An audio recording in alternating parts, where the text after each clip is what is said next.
स्वागत है आपका हमारे चैनल द न्यूज पर। मैं हूं आपके साथ शेरिन। कल दिल्ली के रामलीला मैदान में हुई आम आदमी पार्टी सरकार के द्वारा रैली को लेकर आज दिल्ली के मुख्यमंत्री अरविंद केजरीवाल ने किया ट्वीट और साधा भारतीय जनता पार्टी के ऊपर निशाना। तो वहीं दूसरी तरफ दिल्ली की जनता ने अरविंद केजरीवाल के लिए ठहरा दिया झूठा। दरअसल आपके लिए बता दें कि कल दिल्ली सरकार यानी कि आम आदमी पार्टी सरकार की तरफ से रामलीला मैदान में की गई थी एक विशाल रैली, जिसको लेकर लगातार होर्डिंग और पोस्टर लगाए गए थे दिल्ली भर में। और देश की यानी कि केंद्र सरकार के द्वारा लाए गए अध्यादेश के खिलाफ कल अरविंद केजरीवाल सरकार और पार्टी के द्वारा ये जो है रैली की गई थी, जिसको लेकर आज दिल्ली के मुख्यमंत्री अरविंद केजरीवाल ट्वीट करते हुए लिखा है कि रामलीला मैदान में जो कल रैली हुई थी अध्यादेश के खिलाफ, उसमें कई बीजेपी के लोग भी आए थे और बीजेपी वाले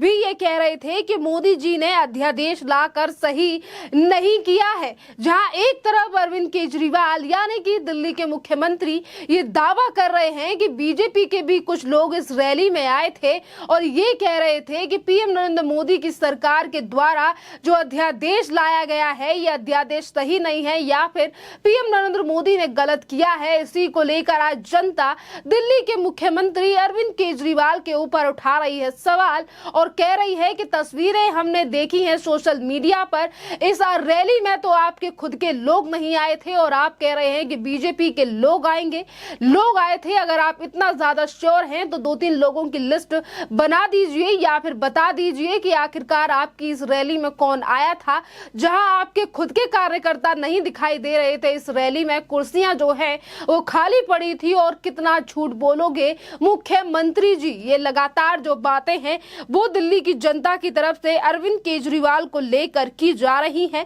खैर, हम जनता के बारे में भी बात करेंगे क्योंकि जनता सर्वोपरि है और जनता के ही वजह से आज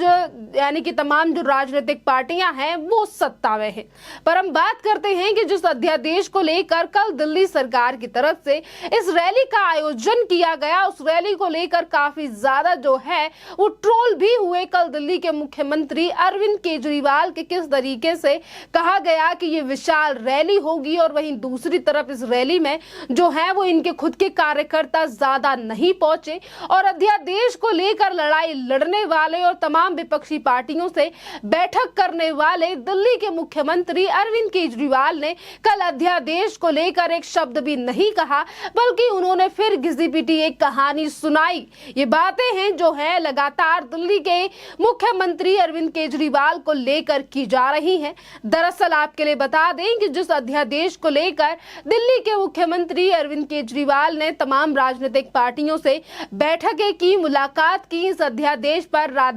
राज्यसभा में विपक्षी पार्टियों से समर्थन लेने के लिए, जिस संदर्भ में वो उद्धव ठाकरे के साथ साथ शरद पवार और इसी के साथ कांग्रेस के भी कई नेताओं से उन्होंने मुलाकात की। तमिलनाडु के मुख्यमंत्री, केरल के मुख्यमंत्री और इसी के साथ उत्तर प्रदेश के पूर्व मुख्यमंत्री अखिलेश यादव से भी मिलने पहुंचे थे अरविंद केजरीवाल इस पूरे मामले के संदर्भ में, क्योंकि दिल्ली सरकार यानी कि आम आदमी पार्टी के पास राज्यसभा में ज्यादा सांसद है नहीं और इसीलिए केंद्र सरकार के द्वारा लाए गए इस अध्यादेश को वो चैलेंज कर सकते हैं जब विपक्षी पार्टियों के सांसद उनके साथ होंगे, राज्यसभा सांसद होंगे। और इसीलिए अरविंद केजरीवाल लगातार इन लोगों से मीटिंग कर रहे थे विपक्षी पार्टियों से और इस महारैली में यानी कि जिसका नाम महारैली रखा गया आम आदमी पार्टी के द्वारा, उसमें सपा पार्टी के राज्यसभा सांसद कपिल सिब्बल भी मौजूद थे और कपिल सिब्बल को लेकर भी काफी ज्यादा कल सवाल उठे और कहा गया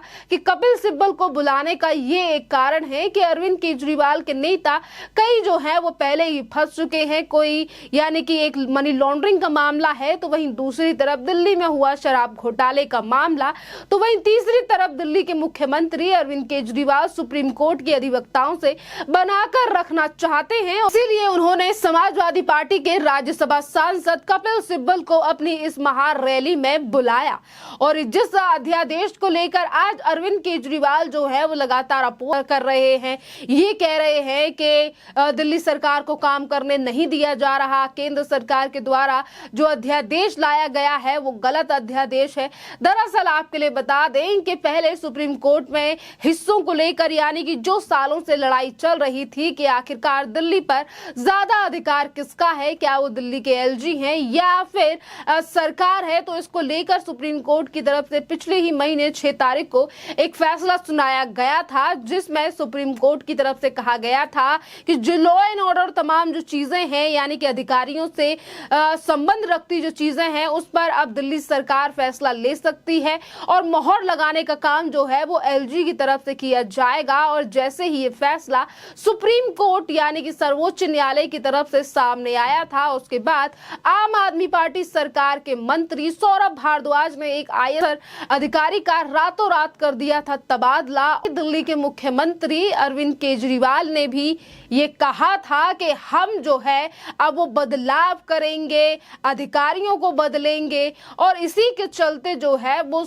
केंद्र सरकार की तरफ से अध्यादेश लाया गया था, क्योंकि कई अधिकारियों ने शिकायत की थी दिल्ली सरकार के मंत्रियों की, जिसके बाद केंद्र सरकार की तरफ से ये अध्यादेश लाया गया और जो अधिकारियों से संबंधित सारी चीजें हैं वो फिर से एक बार एलजी को दे दी गई थी कि एलजी ही इस अधिकार को देखेंगे। और जिसके बाद दिल्ली के मुख्यमंत्री अरविंद केजरीवाल और उनके तमाम नेताओं ने केंद्र सरकार को लेकर हमला बोला और कहा कि अब ये जो लड़ाई है ये सुप्रीम कोर्ट और केंद्र सरकार की हो चुकी है, क्योंकि केंद्र सरकार जो है वो सुप्रीम कोर्ट की बातों को नहीं मान रही है। पर अरविंद केजरीवाल की पार्टी और उनके नेता ये नहीं सोच रहे थे कि किस तरीके से एक ही दिन में पावर हाथ में आते हुए उन्होंने किस तरीके से अधिकारियों को जो है उनका रातों रात तबादला किया और वहीं दूसरी तरफ किस तरीके से ऑफिसों के अंदर से फाइल जो है वो चोरी हुई, फाइलें गायब हुई, जिसको लेकर भी आम आदमी पार्टी के ऊपर आरोप लगाए गए, सरकार के मंत्रियों पर आरोप लगाए गए। और यही बड़ा कारण है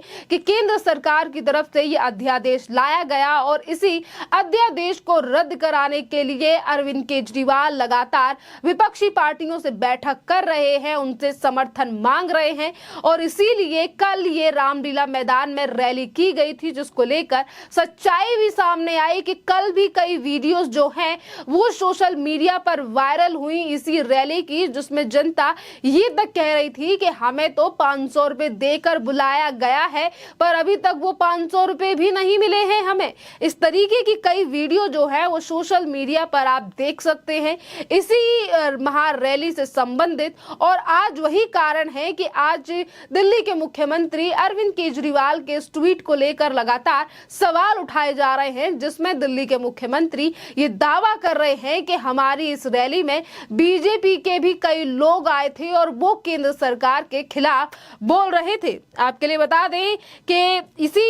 यानी कि अरविंद केजरीवाल के इसी ट्वीट के नीचे तमाम जो जनता है दिल्ली की, आज वो दिल्ली सरकार से लेकर दिल्ली के मुख्यमंत्री अरविंद केजरीवाल के ऊपर निशाना साध रही है। और इसी के साथ विकास झा नाम के यूजर जो है उन्होंने लिखा है कि ऐतिहासिक रामलीला मैदान से भ्रष्टाचार विरोधी आंदोलन के नाम पर केजरीवाल का राजनीतिक जन्म हुआ था, वहीं आयोजित महाफ्लॉप रैली से यह तय हो गया कि उसकी राजनीति की मौत हो चुकी है। आंदोलन के शुरुआती व मौत के दोनों दौर में ही बीजेपी भी हिस्सा थी, ये बड़ी बात है। भ्रष्टाचार में डूबे पार्टी के मुखिया के साथ 100 सिसोदिया, 100 सत्येंद्र जैन जैसे भ्रष्टाचारी को छोड़ कुछ भी नहीं बचा। जनता के पास जो है वो रैली के पैसे भी नहीं पहुंच रहे हैं। ये बात की जा रही है जिस तरीके से वीडियो कुछ सामने आ रही है, जिसमें जनता ये कह रही है कि हमें 500 रुपए देकर यहाँ पर बुलाया गया है। तो वहीं दूसरी तरफ आज दिल्ली के मुख्यमंत्री अरविंद केजरीवाल के कुछ लोग जो हैं वो चुटकी भी लेते हुए नजर आ रहे हैं इस ट्वीट के बाद। और आपके लिए बता दें कि स्पेंडन नाम के जो यूजर है उन्होंने लिखा है कि मैंने पुतिन और बाइडेन को भी कल कहते सुना था कि मोदी सरकार ने अध्यादेश लाकर सही नहीं कहा। पुतिन जी ने तो इस कारण इसके तहत ये तक कह दिया कि परमाणु युद्ध भी करने की सोच रहे हैं। यानी कि अरविंद केजरीवाल के इस झूठे ट्वीट को लेकर अब जनता जो है वो चुटकी भी ले रही है और दिल्ली के मुख्यमंत्री अरविंद केजरीवाल को झूठा भी करार दे रही है, जिस तरीके से वो अपनी इस महाफ्लॉप रैली को लेकर लगातार बड़े दावे करते हुए नजर आ रहे हैं ट्विटर पर। खैर, इस पूरे मामले पर आपकी जो भी राय हो आप हमें कमेंट करके जरूर बताइए। धन्यवाद।